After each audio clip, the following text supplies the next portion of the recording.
Welcome back to the Bannon Cricket Podcast. Today we have a very special guest. It doesn't matter where cricket is being played in the world, whether it's Lords, Mumbai, or the MCG, this man is covering it. Please welcome Charlie Cooke to the show. How are you, mate?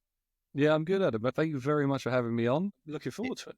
Yeah, mate. So one of the best out there in cricket takes, and I think for me, one of the things I got to know, how do you have it set up? In my mind, you've got 6 televisions in the living room. You're watching every game at once. You're on it. Is that the case? It's not always the case. I have to admit that when the county championship is on in the summer, I will have 3 screens up with 10 games on at once. That does happen occasionally. Usually just the 2 or 3 screens for international cricket gets me through. When it's in the middle of the night, that's difficult. Cricket info, highlights, different things like that do massively help out. There we go. So 3 screens, international cricket. I mean, there's plenty of stuff on. You're covering everything. Do you have like a favorite? If you said the county you're really into, what are you following? What's like your bread and butter that you're following? Like everything. I mean, it's always the England games. The England games are the ones I look forward to. I mean, I felt like because England hadn't played in like a month starting yesterday, I felt like a kid at Christmas for like the whole day, just waiting for the cricket to start. So it's always going to be the England games. I love England county cricket. I love the Blast. I love county championship. The 50 over the 100. I absolutely love it. That is my favourite time of year. The one thing that I always regret every year is not going to enough of it. So that's one of my aims for this year, is to go to a lot more games and cover them from the ground rather than from the comfort of my own home this year. That'd be fantastic. Love to see you at the ground. So for the American viewers, I'm going to refer to you as a Pommy. Now, Pommy is like the Pommy for the Americans. It's the equivalent of a British person calling American a Yank. And as an Aussie, we call the English folk Pommies. Do you know why that? I don't even know why that is. Do you know why that is? I don't it's prisoner of Her Majesty. That's what it is? Yeah, or His Majesty now. That's where it came from originally. Wow. Pommy. There it is. How did you get into cricket? How did this come about? Were you born with a bat in your hand? Was it a family thing, or did you just pick it up? My dad got me into cricket, really. I mean, I played a load of sports growing up, basketball, football, or soccer, or whatever you want to call it. I played a lot of sports growing up, but then it was the kind of 2005 Ashes that massively got me into cricket. And as soon as I watched that series, I was just completely hooked on cricket and didn't really want to play anything else. So it was kind of that, really, a combination of family and just joining a good cricket club. And then those 2005 Ashes, just absolutely loved every second of it. What a great Ashes there. So I'm sticking with your cricket. You batter, bowler, keeper? Bowler. What are you ripping? Leggies? Leggies. Leggies. Yeah. There you go. How are they coming out? You still got it? Terrible. No, honestly, I got to... What happened was... So I played like minor counties, which I'm not quite sure what it would be in Australia. But it was kind of like for the age groups. I was okay growing up. And then over like one winter, I grew a foot. And then when I came back in the summer, I couldn't bowl leg spin anymore. I got to about 15. Just it did not come out straight anymore. It was throwing it down the leg side. So in my old years, I turned to a bit of off spin, slow right arm, and it did all right for a few seasons. Now, are you still playing? You still play casual cricket? Or I think they call it village cricket over there. They do. No, not as much. If there's a game, I'm always up for it. But I've got a little one at home, so it's difficult to be out for the whole day. I'd like to play more this year, but when I can. Yeah. So do you have just the one little one? Yes, just the one. And how old? She is 19 months now, so 1.5. Wow. There you go. Girl dad. So fellow girl dad. Yeah. Now, did you give her a ball or a bat when she came out? Yes. Yeah. What's she going to be? Should be a batter? Should be a bowler? How's she looking at right now? All rounder, I reckon. All-rounder? The bat about 6, bit of spin. Okay. Kind of, you've got to look. There's a lot of money in the WPL now. You've got to think, okay, what's going to be good for that? And I'm starting to build her up to that as soon as I can. Yeah. I mean, she was actually born when the 2023 Ashes was on. Oh, so wow. Pretty much my whole kind of 2 weeks of paternity leave that I had was spent watching the Ashes with her, so it was actually pretty good. That's solid. That's some good memories right there. Yeah. That's what an Ashes. I know you technically lost. You can't really call it losing the Ashes. I don't even like saying Australia won that Ashes. I mean, I like saying that we morally won. we morally won. Yes, it Yeah. was a moral victory. I mean, Australia, we're gonna probably get into later, but Australia had the chances to win that. We had it. There was moments we had it. We throw it away. Yeah, England, big comeback. You know, it was classic. But that's amazing that you got to share that. That was like a cool moment in time. I'm always putting on clips for selfie drip in the olden days, whether it's like the McGrath, the Shane Warne, Steve Waugh era, perfect day. Pop up when she was younger, I'd pop it on the telly, be like, this is what Dad used to watch back in the day. This is what I used to watch. Those were the days. The cricket content. How did the cricket content kind of come about? Did you just one day just post a video, or you're like, no, I'm gonna follow this thing? So it was a bit of a weird one. I started off, so it was kind of locked down at the time, and I actually started playing Call of Duty, and I started streaming it on Twitch. And to try and grow that Twitch, I started posting to TikTok, and then I realised that I'd get more viewers on Twitch if I played Cricket 22 at the time, I think it was. So I used to play Cricket 22 on Twitch, had a few clips that went viral. I think like one of my third clips I posted, it got like 500,000 views. Oh, wow. So I got a load of followers from that. I did the Twitch thing and the live stream and the YouTube and stuff for about, I think it was about a year and a half. Got slightly fed up with doing the gaming stuff, and then thought, okay, well, I'm talking about cricket during my videos, during my live streams. Why don't I just try and make videos about cricket? And I started posting them on TikTok, and so far they've done pretty well. So I'm pretty happy with that. No, doing fantastic. I mean, your channel's growing really well over there, and I mean, there's a lot of, like you say, a lot of out there, but there's not, in my opinion, there's not a lot of people out there commentating on cricket, giving the raps on cricket with as good a takes as you. I know some people out there think your takes are pretty hot. I think you're spot on. Like you're 99% of the time you're spot on. Thank you. And yeah, I've like resonated really, really well with your takes, and because I too have like hot takes on like what things should be like and who's gonna win what, but sometimes it's just to rile the crowd up. But you know, yeah, I have to admit, my proudest one last year was the USA beating Pakistan. That was by far my proudest take that I had of the whole year. I knew it was going to happen. I'm gonna have to said find it was that going to clip. happen. Yeah, I'm gonna have to find that, because for me, I didn't even stop posting till that game. Until that game, I didn't even know we had a cricket team.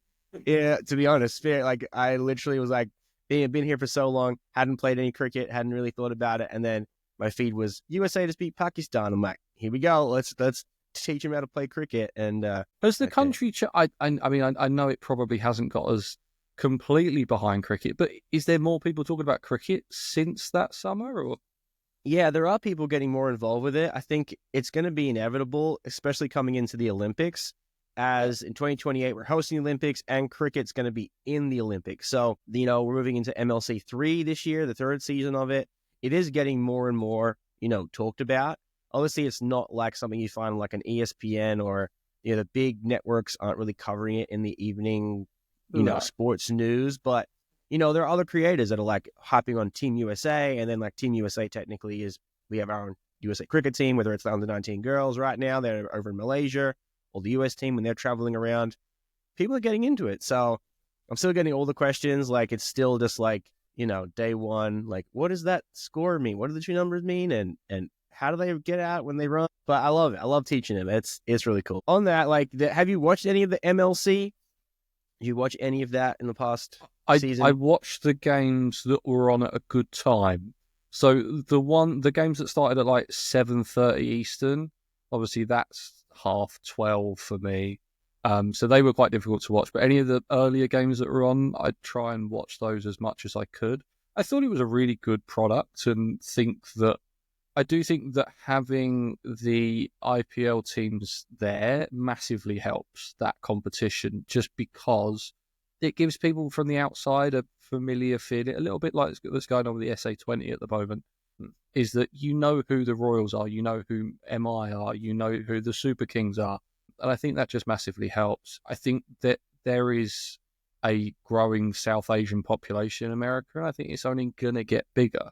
I do think that women's cricket is the way that it's going to grow more in the United States rather than the men's stuff initially, personally, in my opinion, anyway. Yeah, there has been a big push for the women's game, and obviously the like USA cricket content they've been really pushing out the under-19s right now, doing a great job of promoting them, hyping up Team USA, and they're doing pretty good. I mean, they've had a couple good wins: South Africa, New Zealand. They just beat Ireland. They lost to England yesterday or the day before. I don't know if you caught that game, but the young English opener. I saw the scorecard. I saw the result. I didn't watch much of it. Yeah, so if you could find, I'd recommend go watching the highlights. The opener, she scored 70 odd, something like that. She just batted superbly. Like she's like going to be for sure in the Open women's team in the future. She's a really good batter. She was smacking everything. It was really fun to watch, even though I was cheering for the USA. Outside of cricket, what do you do? Outside of cricket? Is there like another sport you're into? Is there another hobby you're into? What's outside of cricket look like for you? A lot of sport as much as I can. A big football fan. I actually really like my US sports. So okay, big Boston Celtics fan. So be into the basketball Celtics. Okay, that's going to start soon, right? The basketball.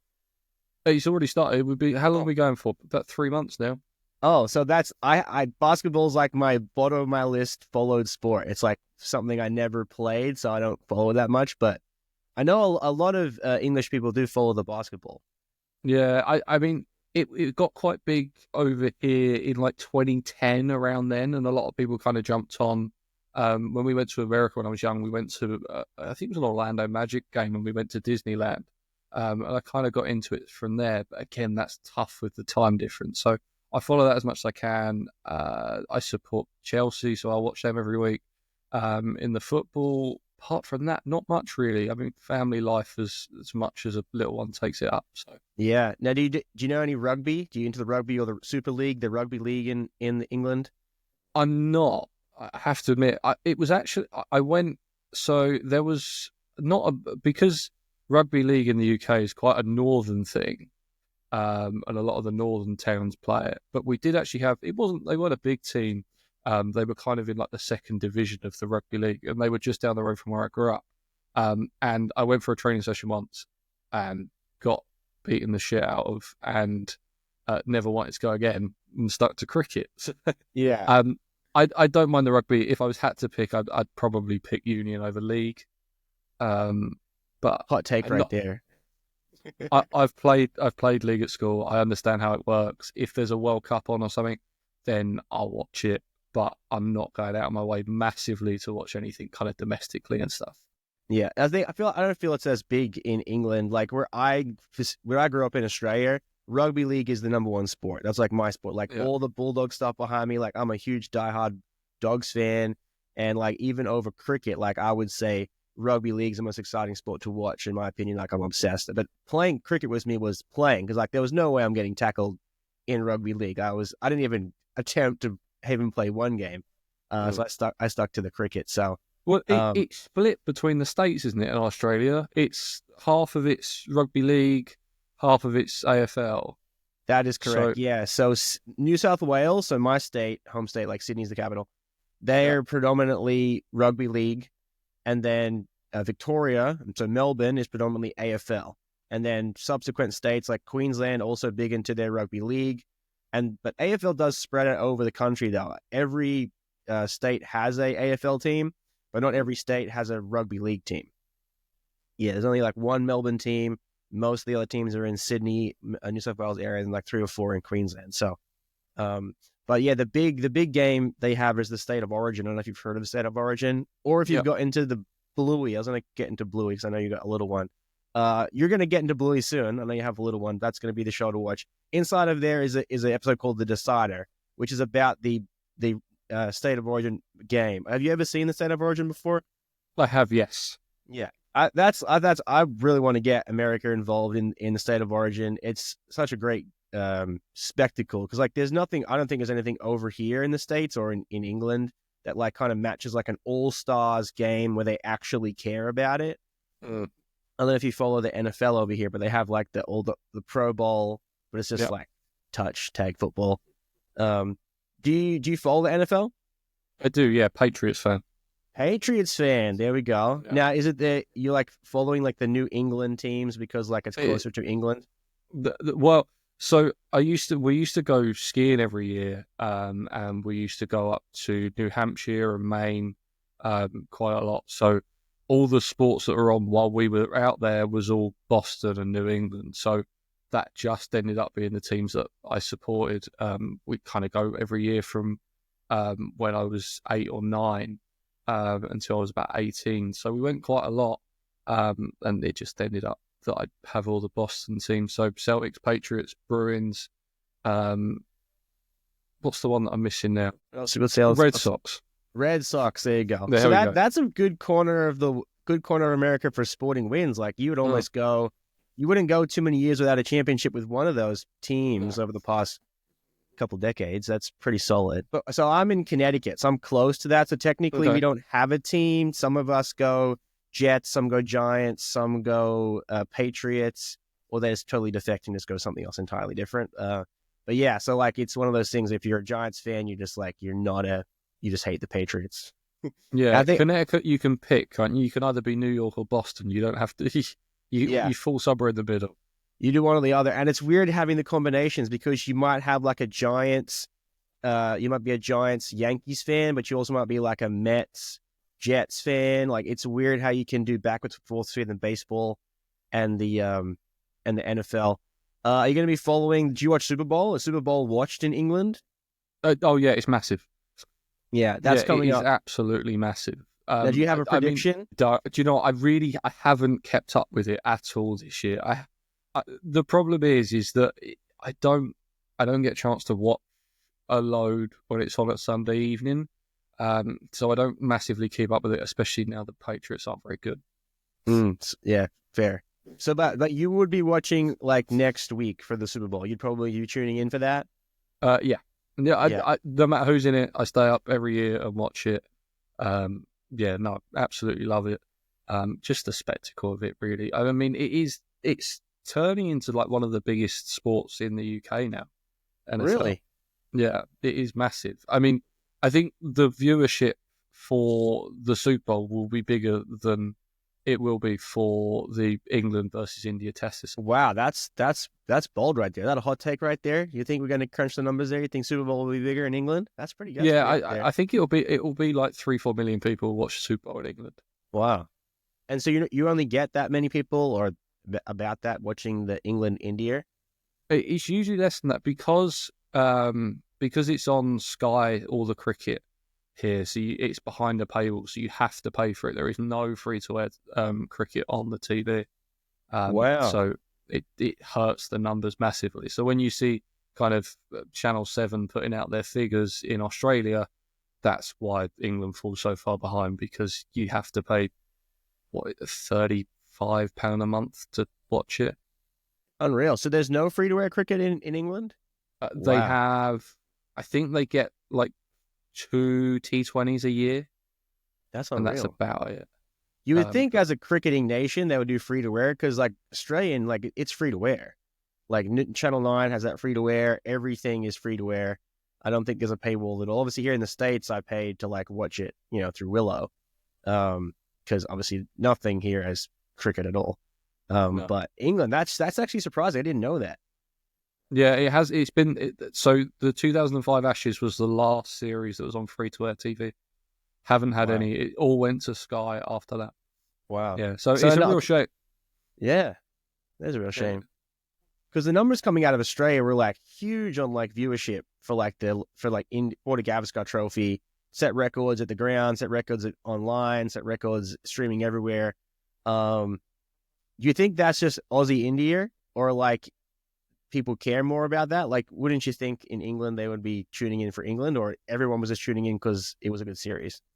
I see. It's difficult. I think that the Australian public get behind the Australian cricket team a lot more, because I mean, there's kind of 3-4 sports in Australia. It's AFL, rugby league, maybe a bit of union in the winter, and then it's just cricket in the summer. In England, you're still fighting against football, you're still fighting against golf, you're still fighting against tennis, you're fighting against everything that everyone else wants to watch. So that's why the England viewership always struggles. I mean, the Premier League is just so big here. I mean, I think there's a ridiculous stat like 5 million people every weekend go to a football game. Wow. So it's like 10% of the population will be at a football game. So the Premier League is like the heart of sport in England. That's like the number one. And you said Chelsea's your team right there? Chelsea's my team, yeah. How are they going? Are you in season right now? How's it going? Yeah. No, we're playing. We're about halfway through now. We're going okay. We're fourth at the moment. We've had a couple of rough years, but it's getting a bit better. We're starting to get back to where we were. So I'm pretty happy with that. But I have to admit, I've fallen out of love slightly with football. It gets a little bit soulless after a while. There's so much cricket to follow now that it's hard to keep up with many other sports at this point. Yeah, no, I mean, soccer is one of those things. I know they try to expand into America. America has their own soccer league. I don't follow it. I mean, in high school, I played like rep soccer. I was a goalkeeper, loved soccer. And then I got to that end of high school. I had to kind of like make the split between, am I going to focus on soccer? Am I going to focus on cricket? And then at that point kind of like stopped really following it at all. So that's crazy. That's the biggest. I would have thought cricket would have been a little bigger than you kind of like making it. Obviously, I'm not in England. I don't. Yeah, I mean, I didn't play cricket at school. That's how small cricket is in the UK. Unless you go to kind of a private school, you're not really going to be able to play cricket at school. I think we had maybe 1 or 2 games for the 12 years I was there. So it is a massive difference to Australia and England when it comes to cricket participation. I mean, just everyone grows up wants to be a footballer. That's it. Really? Wow. Yeah. Yeah, no, because in Australia, it's like cricket is probably the number one. I would say the number one sport that you do, just because it's not soccer and cricket, but there's no big soccer, goal. There's no the A League is not the biggest in it, not even close to being anywhere near the Premier League. And if you were inspired of something, you would inspire to go to England and play in the Premier League. So that's very interesting. I didn't quite know that. So we're going to switch over now to the what a take section of this. We're going to look in on some of your hot takes, and see what Charlie Cookie has here on hot takes. So we're going to start off with Bazball. What is your take on Bazball? Good, bad? Is it Charlie approved? What do you think? It's fantastic, brilliant, infuriating, stupid, every single emotion you could possibly throw into it.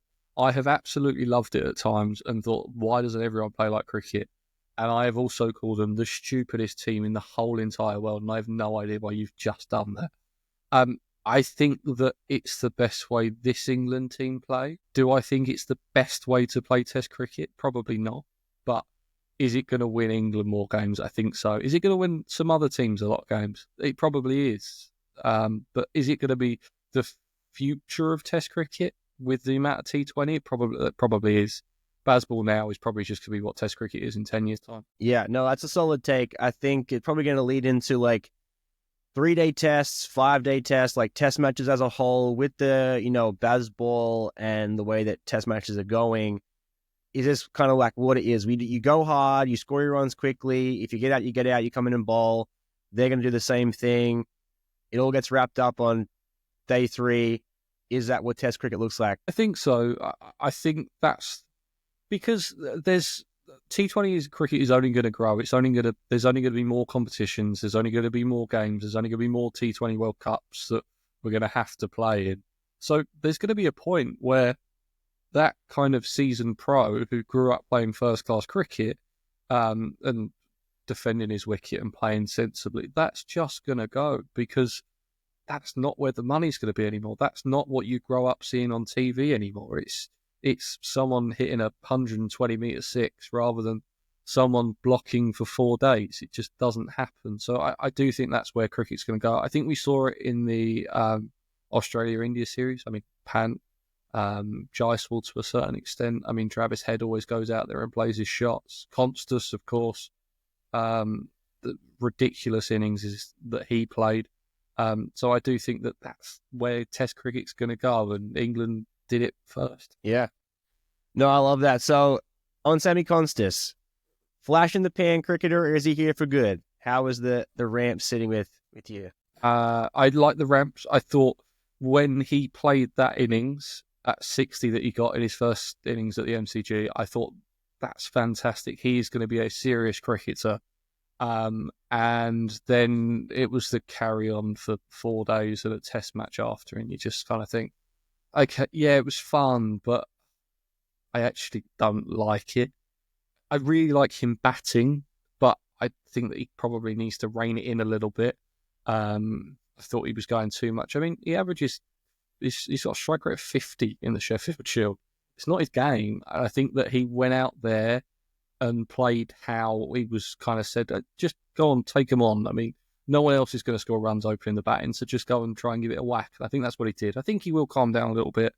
I didn't like how cocky he got towards the end, but is he going to still be there? I think this Sri Lanka series, and then especially the series against the West Indies in June, July, I think that would be interesting. I don't think the thing that with this Australian team about Constas is that Cummins has made a very big point of we're not the horrible blokes that would sledge you for 90 overs a day. We're fine, we're nice, we're a good laugh, we're not mean anymore, and we're not going to be all brash.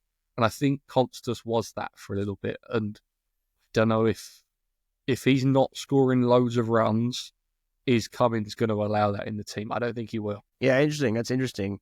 I mean, like for me, watching that Constas innings Boxing Day, that was my Christmas day here in the States, and I was glued. I had the laptop out. I had the cricket on the laptop. I had the football on the TV. I was dialed in, and I'm like, he just rammed him for 6. He just rammed him, and obviously everyone around me had no idea what that even meant. That was just like I'm screaming, like, what's wrong? I'm like, he rammed him for 6. He rammed Boomer. What does that mean? I'm like, I can't explain that right now, but it was such an innings. Like, it was exciting.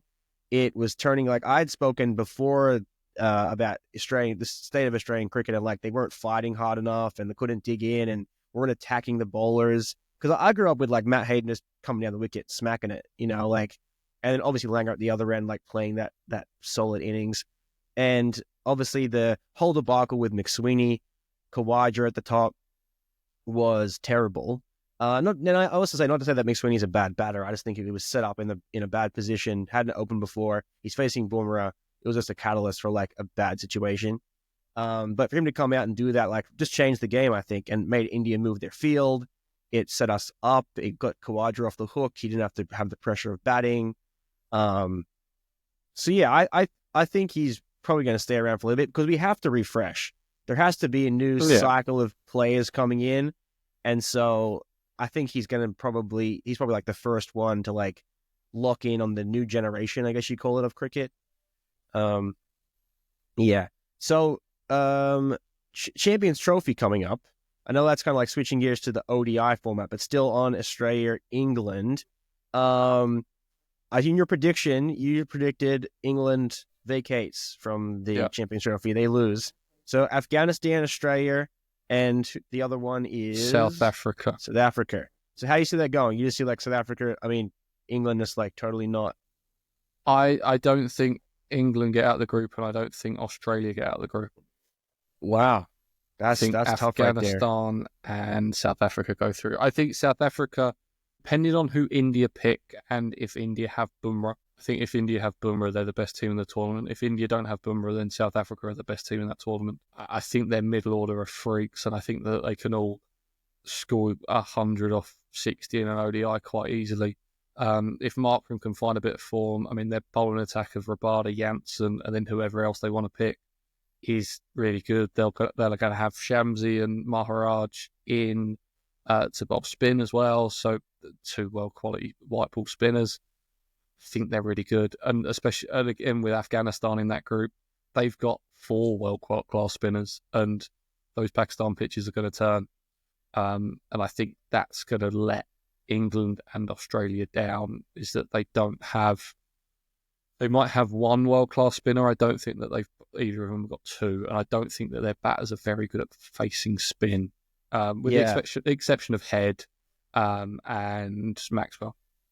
Yeah, no, that's solid. No, so I'm big on when I say is Australia going to win, I always preface it on if they pick the team that I think would beat the other team, because Afghanistan knocked over Australia during the World Cup in the T20s, and I was livid that they went with Agar over Stark, because the opening pair for Afghanistan score 50% of their runs in T20s. And I'm like, if you want someone to get out the opening partnership, you throw the ball to Stark, even if it's a turning wicket or not. And we lost. We couldn't get the wicket. We got wicket in 15th over. So I'm not sure. They haven't released their 11.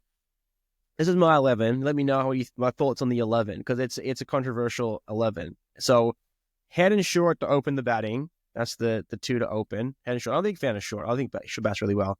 Then Inglis, not as keeper, just as a batter. Straight as a batter. Head. Inglis, Smith in a 4. Maxwell in a 5. Stoinis in as the all-rounder. He's come off a really good BBL season over no Mitch Marsh in there. Carey is keeper, then Cummins, Stark, Zampa, Hazelwood.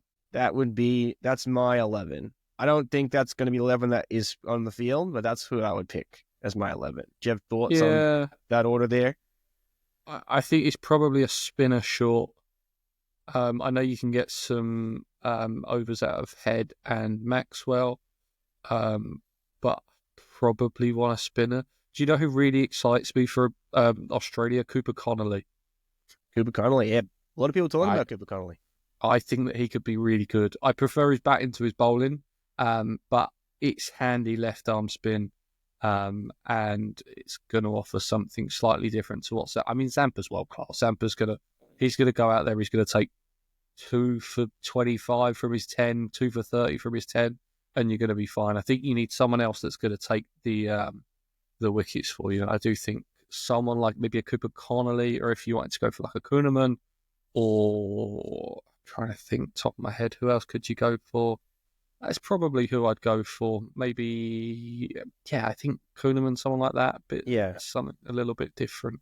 Definitely Short in the spin, like top tier spinners. Technically, sometimes they roll with Short and Maxwell to and Head to get a couple overs in as first spinners, and depending on how they're doing. I know Short, he took a 5 in a recent ODI. So I mean, it can happen. I mean, anything can happen with spin. Anything can happen. So so there you go. You think England and Aussies are out?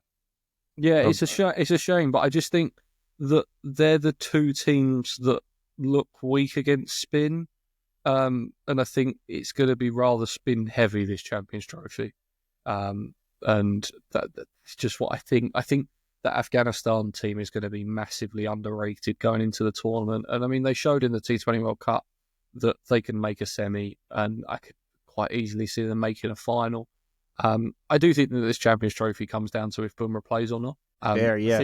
If Bumrah plays, then India have won it. I mean, I don't know if you managed to catch the England-India T20 yesterday, but that batting lineup that they have is just ridiculous. It's just full of IPL stars that just whack the ball a mile and don't have a care in the world. I mean, if they all get picked for the ODIs, they're going to score 500 in a game, especially playing against someone like Bangladesh. Yeah, no, I'm excited for it. I feel like there hasn't this is obviously the next ODIs haven't been featured in a while. It's been kind of T20 was highlighted, and we rolled into the Test series with the Ashes, and then now we're going to roll into a nice big ODI tournament. I'm excited for it, and I feel like that was probably we didn't have T20 growing up. Like when I started watching cricket, we didn't have it. It really didn't start till 2010-ish, really. I think something like that. They had a couple of features before then, but ODI cricket was where it was at, watching Aussies play. I liked having the tri-series when India and Pakistan came over and did a tri-series. That was always fun. I don't understand why they don't do those anymore. It doesn't make any sense to me. Yeah, no. I've been talking about this. We having more kind of tournament style events, because obviously the Test cricket, and we can move into the Test Championship next, but they're considering doing the 2-tiered system, and all the money's in India, Australia take all the money, and that's where all the people want to watch, and then no one cares about Zimbabwe, Afghanistan, Bangladesh. So 2-tier it up. Do you have thoughts on the 2-tier system and how they group those test matches? If there's going to be promotion and relegation, I have absolutely no problem with it. If it then becomes a kind of super league, then I don't agree with it. I don't want to see England, India, Australia play each other all the time. It would just get boring. And the one thing, I think they should make it 3 tiers with promotion and relegation, and just let everyone play Test cricket. So if the USA want to play Test cricket, if Canada want to play Test cricket, if Nigeria want to play Test cricket, just let them play Test cricket. I mean, are we really at the point where there's a men's club that decides who gets to play Test cricket? I mean, because Australia and England wanted to play each other in a Test match, England decided that Australia should have Test status 150 years ago.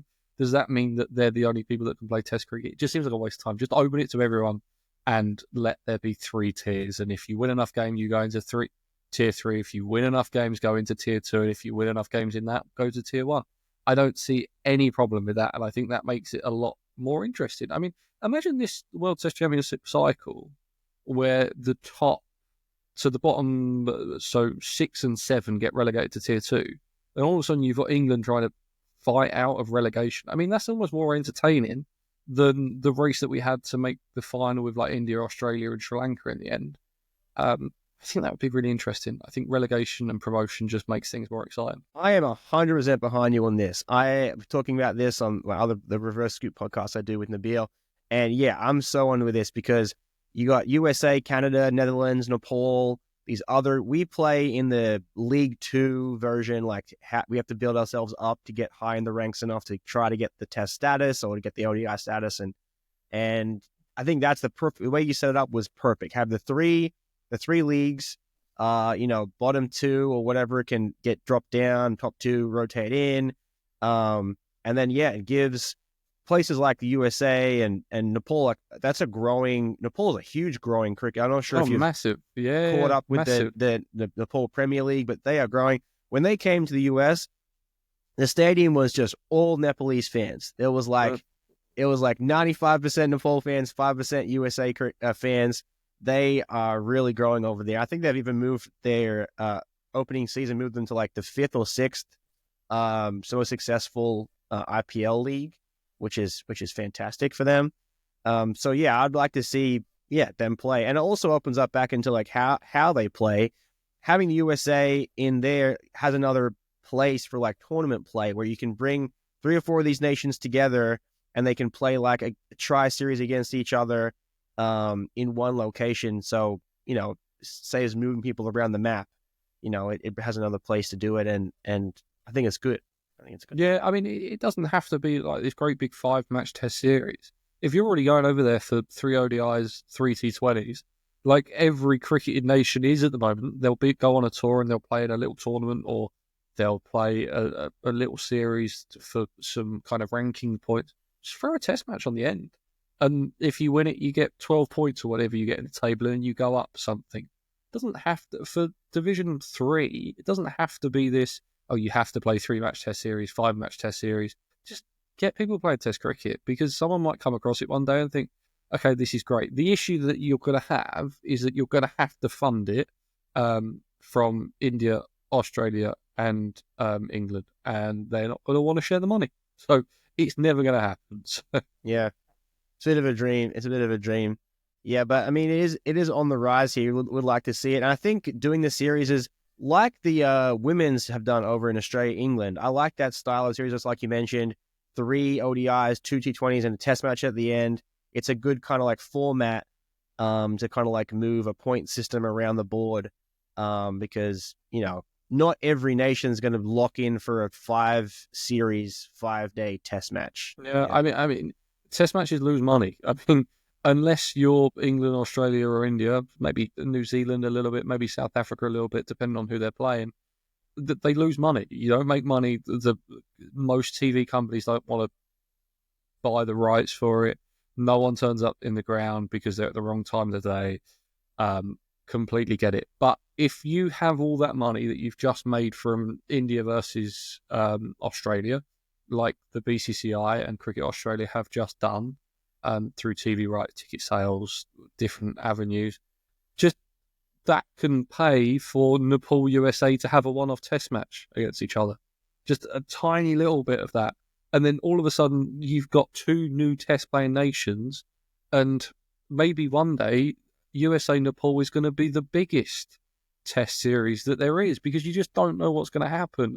I think cricket is very good at kind of destroying itself for a quick buck, which is a real shame. I think that they're never going to massively grow the game through test cricket, but it would be exciting to see it if they tried. Yeah. It's one of those things, a lot of Americans, you tell them it's 5 days, like, oh, how could you watch a sport for 5 days? And I think one of the best, takes on this is like a lot of Americans big into their football, college football. They'll spend Thursday through to Monday watching football, whether it's their college team, their NFL team. They're dialed in for Thursday night, Friday night, high school football, Saturday night, college, Sunday, NFL, Monday, NFL. 5 days kind of went by. And that's kind of how, we grew up watching test cricket, was dialing in for 5 days. Yeah, I always think that the best way to describe it would be like a golf major. So it's not necessarily you are sat there glued to the screen the whole time. You don't have to be. You can go out, you can do a bit. It doesn't move that quickly that you can come back, you can check the score on your phone, and then you can sit down for another hour and watch it. It's never going to be something you have to sit there for all 5 days to watch.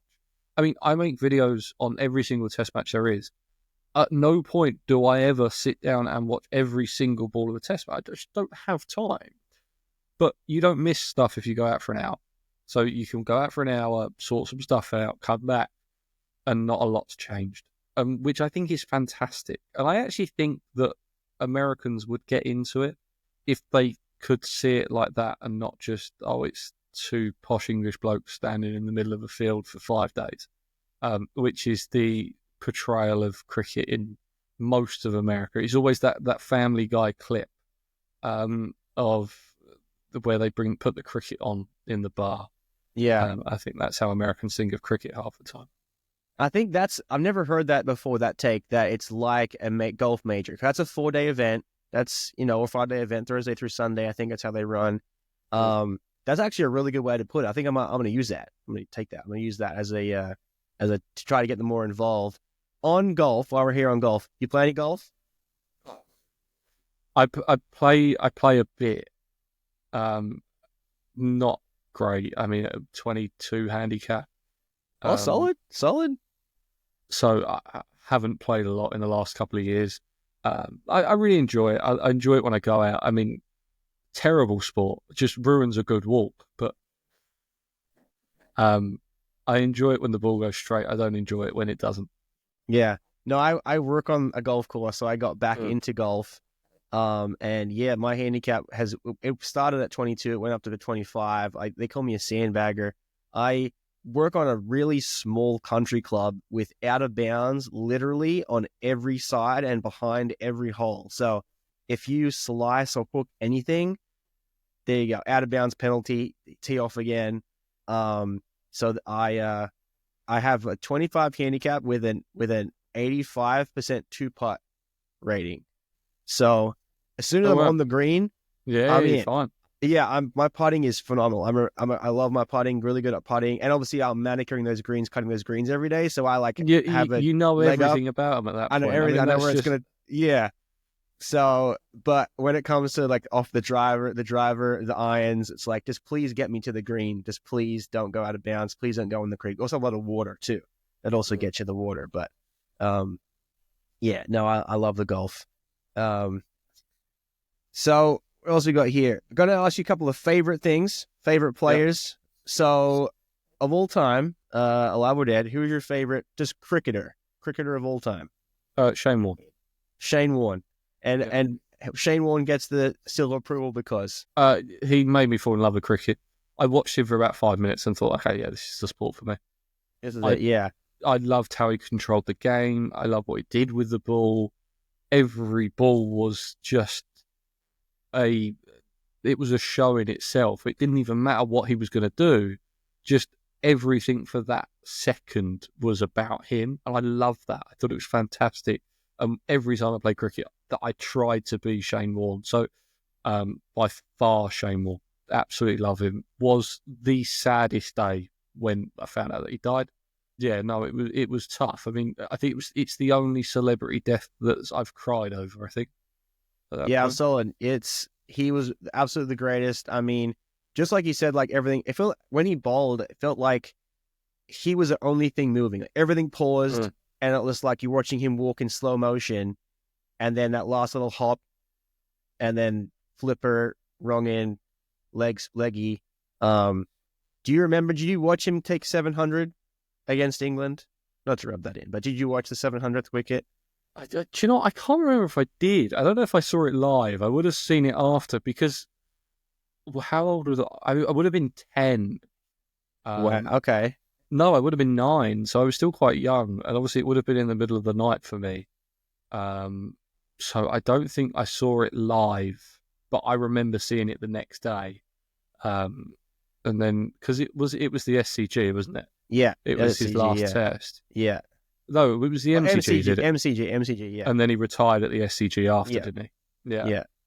Yeah. Because for me, I remember watching that live. I remember like exactly where I was at my auntie's house. She had this little TV by the kitchen there, and we're all like around the table watching it because that's Christmas time, So I know we'll go up there for Christmas, and then I remember just the finger going, running around the MCG. That was a moment. Do you have a moment that stands out, like that you watched live that you were like, never forget that moment, or that was a standout day's cricket that you watched? You can remember? I think the only day of cricket that I will always remember where I was Headingley 2019, when Stokes did the most incredible thing that I've ever seen on a cricket field. I think that's the day that I will always remember, because I'd literally just moved into our flat at the time, and we didn't have any TV, any internet, so I was stood on my balcony because it was the only place that I got phone signal, just listening to the radio, just holding on to every single word that was said. I think that's going to be the day that of cricket that I remember the most. Yeah, what a day to remember. That was incredible. Pulled it out. For me, I had a couple, like the Perfect Day. I got to watch the Perfect Day live. I think that was pretty cool. The Steve Waugh, I watched that with my old man.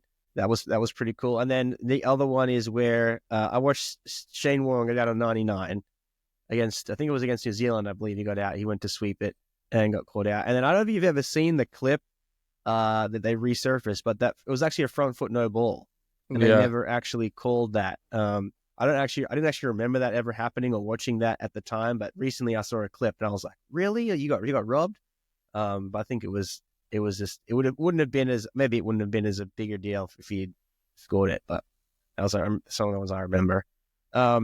So batters, cricketers, do you have a favorite batter of all time? It might be Joe Root now. I think we might be at the stage where my favorite batter of all time is Joe Root. I mean, the obvious of Sachin, Lara, of who I enjoyed watching, but I think it's now Joe Root. I think every time I watch Joe Root bat, he's the only constant that England team's been for 10, 15 years now. So yeah, no, he's probably Joe Root, favourite batter of all time. It's not that most exciting answer, especially since he's still playing. But yeah, I mean, he's England's greatest batsman of all time, in my opinion. No, solid answer. No, I'm a big fan of his technique. Big fan of him as a batter. Yeah, no, that's a solid answer. And then outside of, I know you mentioned Shane Warne for your favorite player. If you took Shane Warne out of the equation, went for bowlers, outside of Shane Warne, who would be your go-to, your favorite bowler? It's difficult. Is there another question after favorite all-rounder? Because you can go to favorite all-rounder. Who's your favorite all-rounder? You got someone? Freddie Flintoff. Okay. That's that's my favourite Englishman of all time, Freddie Flintoff. Yeah. He's always my hottest take about him is that if he's born 10 years later with nutritionists and more money in the game and not drinking, not eating, not smoking, all the stuff that he was doing when he was growing up in cricket, he's the best all-rounder of all time. It's a good take right there. That's my... I might be pushing it. He's probably not quite callous or sobers, but I do think that if he had all the kind of nutrition, sports science, sports psychologist, things like that around him, I think he would have been great. And it was a real shame that he wasn't. I mean, he was fantastic for kind of 5 or 6 years, but always feels like we missed out on a real great talent. Now, on that, how do you feel like, because cricket has moved like totally different. When I was a kid, it was the boys drinking beers, going out and having fun. They were probably getting drunk every night, coming back to play. I know there's some famous clips of like Boone going to the Ashes. They just go sponsored by Forex Gold. They're drinking in between every game, but still making runs, still winning games. And now it's obviously like very, very like regimented. The nutrition, the psychologists. What are your thoughts on this? Like letting loose in between games and like how it is now. Like, I mean, I don't see an issue with it. I think we're at a good point with cricket. It's not where it was 20, 30 years ago. Was it David Boone that's drunk 57 beers on the flight to England or whatever? That's the one. Yeah. I think it's probably good that we're past that point now. But is it? I think we're fine as we are. I mean, the more money that comes into the game, the more people are going to take it seriously.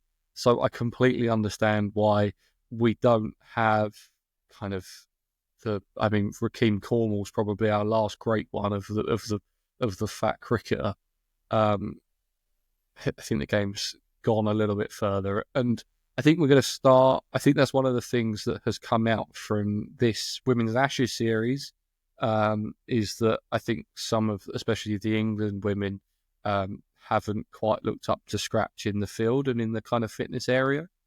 I don't want to say too much because I'm not really one to talk on the fitness area, but I think that's where the game's going. They're being paid a lot of money now from their respective cricket boards, and there's a lot of money coming in for the WPL. And if a lot of people are doing it, then they're going to have to do it that way. They're going to have to be better at it. And yeah, people paying the big bucks, they're going to expect the best. And I think that happened in men's cricket about 10, 15 years ago.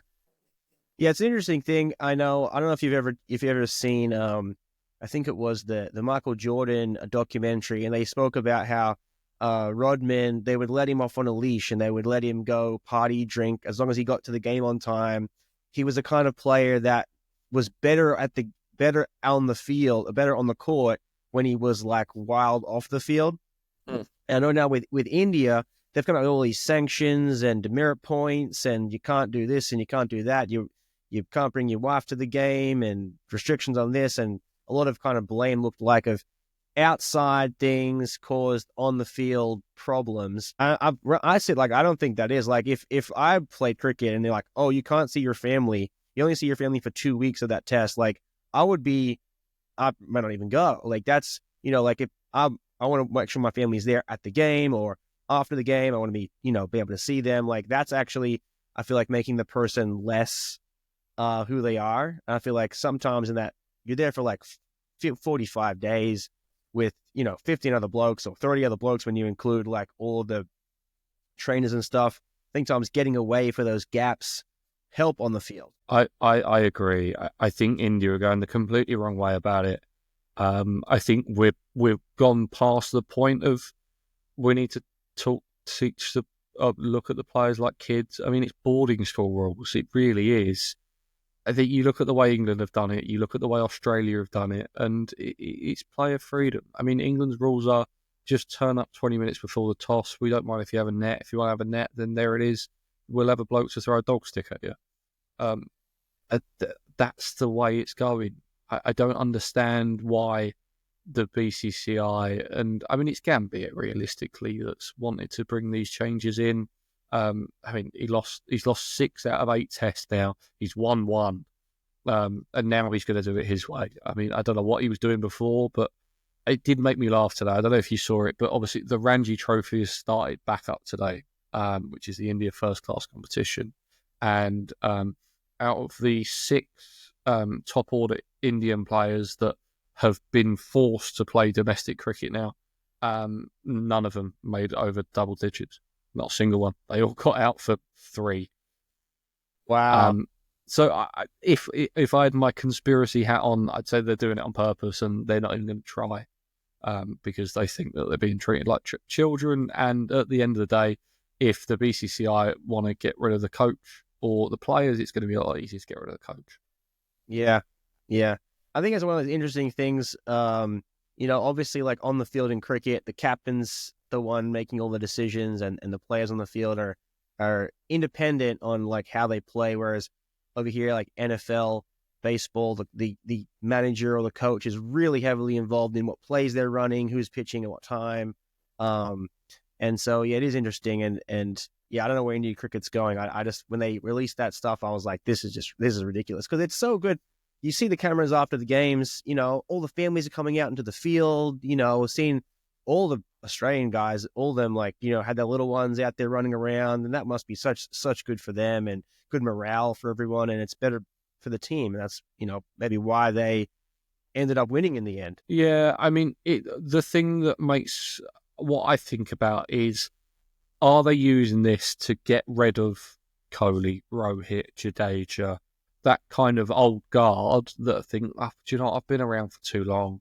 I'm gonna get rid of international cricket. I'm just gonna play the IPL, earn a load of money, do a load of sponsorships. I've had great careers, and we'll just move on from there. Rather than the BCCI or Gambia coming out and saying, look, 1.4 billion people, I know you worship these 3 players, but they don't play for us anymore. We're dropping them. How much outrage is that going to cause? Rather than Virat, Rohit and Jadeja coming out and say, oh, a little bit too tough for us. We could have called it a day. We'll play in the IPL and we're calling it quits from international cricket. I think that's the plan here.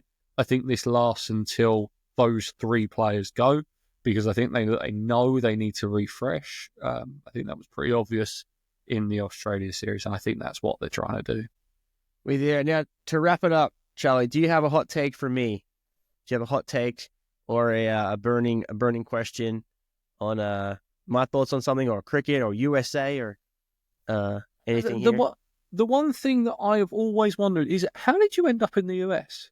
There you go. Good question. Good question right there. So I married into the US. So Okay. I was born and raised in Australia, and then I met my now ex-wife. She was a YouTuber, and I flew to America to meet her, hit it off, and then I flew back to Australia, and we backed and forth for a little bit, and we got, can we make it work? Can we make it work? She flew out to Australia, and we decided we're going to do this thing. Now, obviously, at that point, you have to get married because you're cross nation. So we decided to get married. We ended up bouncing around. I could only stay in America for 90 days at a time. So we did a bit of country hopping, come to the US. I was working from home at that point. So it was like pre-COVID. So I was like abnormal to be the person that worked from home. So I was able to travel, work from my laptop. And then, married in Australia. And then eventually moved over here in 2017. So that's how I landed here. And through that back in those days, we had a big YouTube channel. We did that. It was called Fit Couple Cooks. So we did basically weekly vlogs and recipes. And that was most of what we did. And we wrote a couple cookbooks. That was my, how I migrated over here. Yeah, that's how I got here. Okay. No way. Yeah. And then here for good. So now I have my little Sophie. She's almost 6. But a dual citizen now. So I retain my Australian citizenship, and then I've become a U.S. citizen.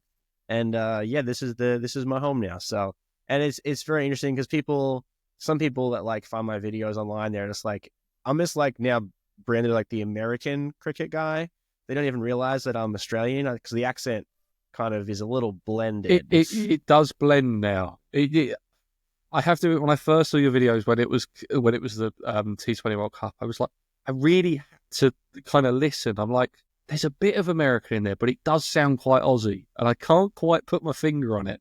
Yeah. It has definitely blended. Do you think it will go more American, or do you think you'll It's try just always going to try? get more American. Yeah, absolutely. So like the tone that I speak in now is just like my regular tone. Because one of the Mm. things is that I found with Americans is that they can be, maybe it's not all Americans. I shouldn't say that. I'm in New England, deal with a lot of New Yorkers. And if you're like the way that Australians speak, so I'll be like, yeah, g'day, Charlie. How's it going, mate? Yeah, from Australia. Like, that's how I would normally speak, mate. But then I come to America and people don't like hearing it. It's like, oh, it's like off putting, right? It's like, it's like off putting to them. So I guess over time, not even hearing an Australian talk, I just kind of like slip in. So it's not so off putting to everyone. Still a little off putting. They're still like, what was that? What are you saying? Do most Americans guess the accent, or do they get it wrong first? How many No, times have you been called English? I get Boston. I get Boston a lot because of the blending. Okay, So yeah, something I'm yeah. from. I'm gonna go park my car or whatever. Like Boston. Yeah, South African sometimes. And then South African kind of work. My family is actually from South Africa. My mom was born and raised in South Africa, so I grew up with like Afrikaans and South African stuff and the Springboks and everything like that. So that's kind of in there. Yeah, like yeah is something that if I hang out with my when I'm with my that side of my family, the yah comes out. And if you have any South Africans, but they don't say yes, they say yah. Yeah. Yeah, but no, yeah, English, South African. Sometimes they get the Australian. Let's say New Zealand. But yeah, it's blending, and I think it's just gonna get worse and worse, and I'll be like, yeah, Charlie, yeah, welcome to the podcast, man. Yeah, yo, down here we got my truck. Yeah, America, yeah. Like I think that's where it'll go eventually. Yeah. Very All right, last one from me. Ash's prediction. 10 Ash's months out. prediction. Again, we're gonna depend on who's playing, who's gonna be there. If we have no Lavashame and we have no Mitch Marsh, we in with a chance to win. If it's Marsh, Lavashame, then it's gonna be rough. I think it's gonna be incredibly close. One of them, like we always gonna get the one washout game. Day night game goes to Australia. That's lock the day night game in.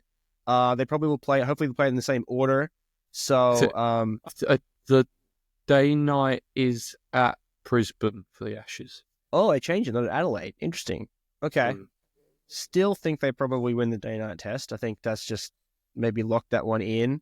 But yeah, let's go. My prediction will be. I think in your video you said it might change 17 times. For here we're gonna go. It's gonna have to be 2-1. Yeah, it'd be a 2-1, 2-1-1. Right? Is that gonna make sense? That's losing a game. No, someone's gonna win more. That's not gonna work. 2-2-1. That's gonna have to work, right? Okay. Yeah. So Australia retain. Australia retain. Yeah. 2-2-1. Okay. Yeah. There'll be a draw. England Two robbed wins by each. rain again. Probably. Yeah. Probably going to be like that. It's going to probably come down to Sydney, and yeah, England need to get the job done there. They can do it. They can definitely do it. But we'll see. It's going to be exciting. That's absolutely for sure. Yeah, no, I can't wait. Cannot wait. So, Charlie, thanks for being on the show today. No, thank you for having me. Let them know where they can find you at Charlie Cooke. Charlie. Yeah, at Charlie Cooke _ on most social media, TikTok, Instagram, On all of them. YouTube, whatever there are. They'll be linked probably on below. there. Yeah, they'll be linked below for sure. And yeah, definitely we'll have you back on here. Definitely we'll have to do some Ashes recaps, later on in the year. But it's been awesome, Charlie. Thank you for being on the show. And guys, we'll see you in the next one.